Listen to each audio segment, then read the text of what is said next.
I have noticed the increasingly desperate trend of turning any and everything into a brand, and as usual, I am here to whinge about it using paradigms. Kitewote. First of all, a caveat. This is not an anti-business or anti-capitalist rant.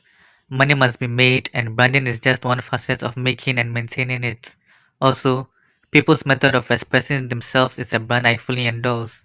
Let us say, for argument's sake, there's a silent, reserved young lady with interest in the more macabre spectrum of things. She may choose to express herself as a goth girl, totally natural and acceptable. It would not be so if she were truly a bubblegum chewing, Barbie loving person who chose to personify a goth girl with the intention of capitalizing on the love of people in that community. A brand is important to enhance or magnify an entity, not the other way around. My problem with the entire zest for branding everything is that the entity is forced to kowtow to the brand. Nothing is sacred anymore, be it sports, pastries, festivals, churches, music, movies, even human beings themselves. The urge to conform to a brand has taken over. Now, all the aforementioned victims of branding irk me, but the most insidious is when the brand, i.e., the projected image of an entity, has distorted the essence of said entity. Let us take the great Manchester United as a paradigm for when the entity is forced to conform to a brand. For the uninitiated, Manchester United is a football club located in Manchester, England. Founded in 1878, the club is known best for generationally successful teams and the skill of their players. That is no longer the case. The club is now just a brand, where football decisions are deputized to business decisions. Having a team that is successful and competes for the greatest prizes in football is no longer the main objective.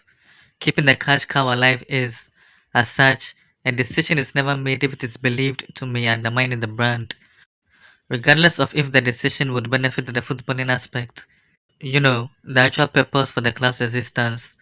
Charts, graphs, and indexes show a strong brand engagement. Long may the football suffer. A recent example of this is the Marco Arnautovic saga, a man who plays for Bologna in the Italian top flight. The club's interest in the player was intentionally linked to the press, I believe. Why? They wanted to gauge outside reaction to the possibility. It did not matter whether or not he was a good enough player. All that mattered was the effect his signing would have on the brand. It must be stated that a lot of United fans were not keen on the signing. Regardless, if football were the objective, the club would focus on its ability and style of play instead of what they chose to do. This incident alone proves this is not the first time they have done this in recent years, ultimately calling into question a lot of their signings, a significant number of them being poor in the long run. Another example of the branding is Real Madrid's Galacticos era, where a football team was filled to the brim with some of the best players in the world at the time and in history. A policy instituted by the club president Florentino Perez. The policy was simple: get the newest shiny toy each season in a bid to build the Madrid brand as home of the very best. It proved economically successful initially. Real became the world's richest club at the end of the Galacticos era. They saw limited success in the football department, winning 3 titles in the first 2 seasons, including the coveted UEFA Champions League. This was followed by 3 consecutive trophyless campaigns. This phenomenon of brand over entity is best perceived through Real's signing of David Beckham, a supremely talented player with a wand of a right boot. It is widely believed his signing was in truth more about his popularity and his image rather than his significant footballing prowess. The belief is supported by the fact that Real already had Luis Figo, another all-time great, occupying the right wing. Beckham was at the time and is still married to pop icon Posh Spice. Yes, you guessed it, Victoria Beckham, the world-famous fashion mogul known for Victoria's Secret and Victoria's Angels.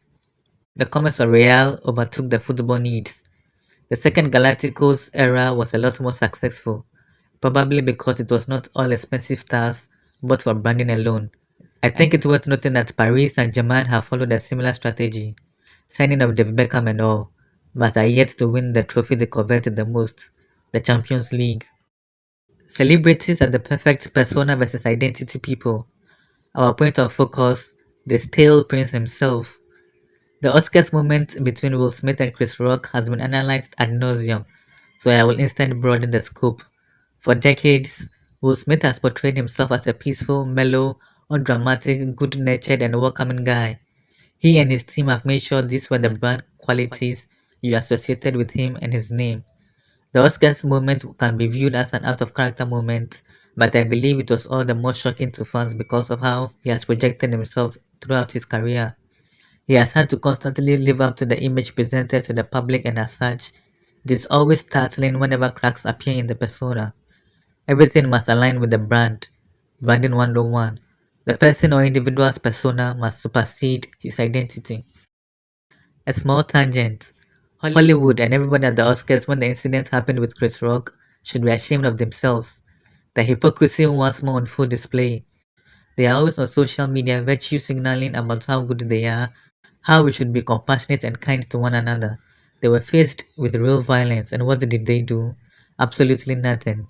They saw a man assault a smaller man, walk back to his chair, talk trash, win an award, and then give a cringy speech. What was their response? They gave him a bloody standing ovation. Are these your champions? Four images all around. None of the people there should ever be taken seriously when they come out with another kumbaya spiel about a crisis. Even worse are the people who went to comfort Will Smith after the slap, instead of Chris Rock, the actual assault victim. You can't make this up.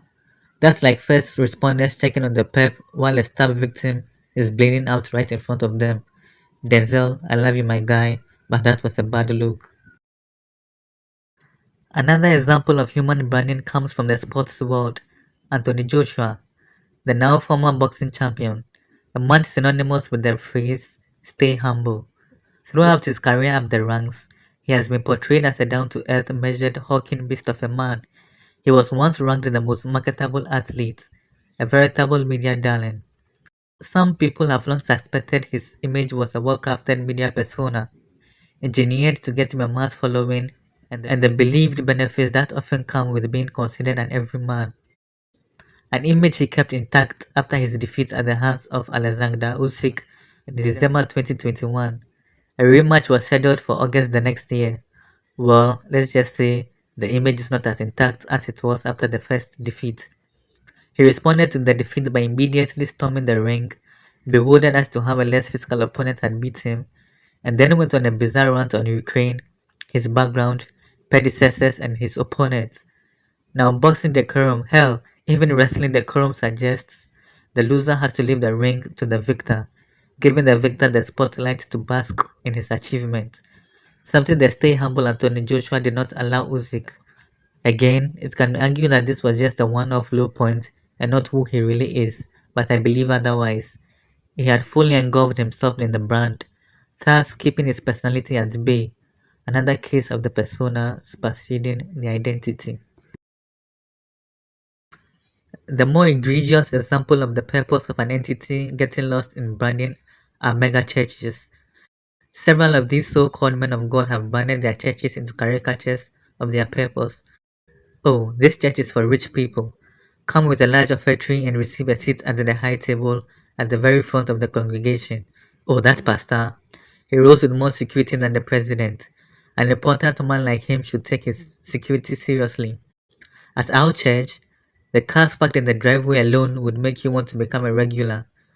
That guy seated by the priest, he is a well-known fraudster, but he comes for prayers every month with a hefty tithe, so the pastor turns a blind eye. At my church, there are no single women. You can't be a single woman and be a member. The priest will pair you up with one of his junior pastors. If you are single and looking to be married, join us. You'll find a mate in 6 months. We guarantee it. The purpose of the church, preaching what is believed to be the good news, has taken a back seat to the image they want to put out there, the brand. Disgraceful. More well-known examples of the effects of branding on an entity are politicians and big businesses. Corporations always pay lip service to causes whenever there's a mass attention, but what actual changes do they initiate? It is unbelievable how we often look to them for morality when we know they are all about the dollar.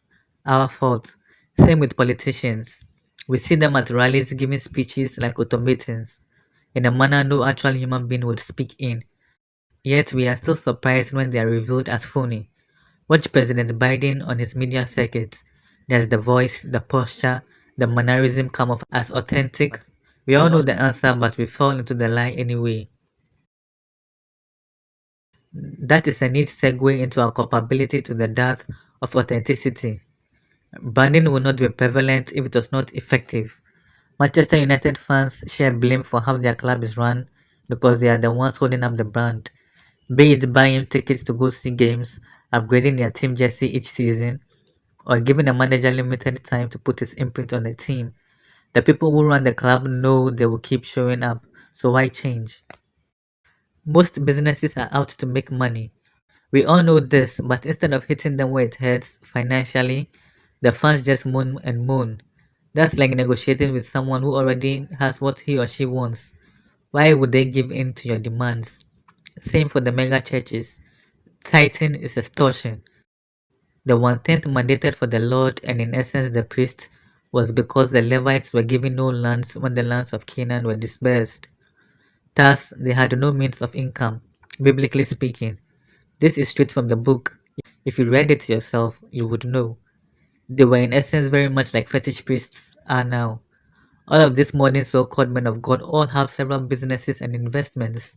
Some of them have founded schools, published books and songs. Why are you giving them your money when it goes against the book your religion is based on? Christians have no one but themselves to blame for the state of the church. For when persona supersedes the identity, we are to blame in essence because we know we are all flawed, yet we all still fall for the pristine images projected to us by celebrities. We take their words as sacred when we are fully aware it is most likely agenda driven. Why? Often because the agenda aligns with ours at the time. It is a lucrative stance with societal benefits. Of course, they are going to lie about who they are to exploit the opportunity. Even a regular person would. We all know several people who do. Celebs are also aware of how the public treats famous people who shun personas and stay true to themselves. Inevitably, cracks appear in four personas. If something is too good to be true, it often is. AJ, Ellen DeGeneres, Bawumia, Will Smith, Meghan Markle, Amber Heard. We must bear some culpability for them. Inasmuch as I've railed at the pitfalls of branding of society, I want it to be clear that it is not entirely adverse. Like a knife, it depends on how you use it. I will conclude this video by pointing out examples contrasting the aforementioned paradigms. Authenticity is not always cherished, but it is always respected. Oftentimes, the most authentic people inspire great emotion in us, be it positive or negative. Why? We see them for exactly who they are. There is no pretense. People who like them adore them with fervor, equaled only by those who detested them. For football, we will go with Jose Mourinho, a man who announced himself to the world by dubbing himself the special one. Arrogant, brash and abrasive, interlaced with moments of kindness and charm, loved by many, loathed by some. You know what you are getting with Mourinho. His ego is all over the place, but he is true to who he is. For boxing, we have the Gypsy King Tyson Fury, braggadocious and loud, considered entertaining by some, obnoxious by most. Fury believes he's the baddest man on the planet, and he is not afraid to let you know it. He is candid in interviews and in public, often coming off as mean and disparaging. You can tell he has not been media trained, and even if he has, not to the extent to conceal his character. For politics, President Trump, I was a bit hesitant to put him in here because of people's strong feelings about him, but therein lies my point. He says what he feels and often does as he pleases. While President Biden is coming off as an automaton and clearly reading from a script, Trump is leaning up there on stage, improvising, doing stand-up routines, and engaging with the crowd. Ask him a question in an interview or on a debate platform, and you may just get his exact thoughts on the topic. People see him for who he is and what he stands for. There is some branding going on there, but not to the extent where his persona has overridden his identity. What you see is what you get. Thus, he is adored and hated in almost equal measure by supporters and adversaries alike. What other examples are there of people corporations, organizations, and businesses sticking to who they are rather than a persona or brand? Let me know in the comments. I am honestly keen on reading them. Everything is a brand these days. The life is much the lesser for it.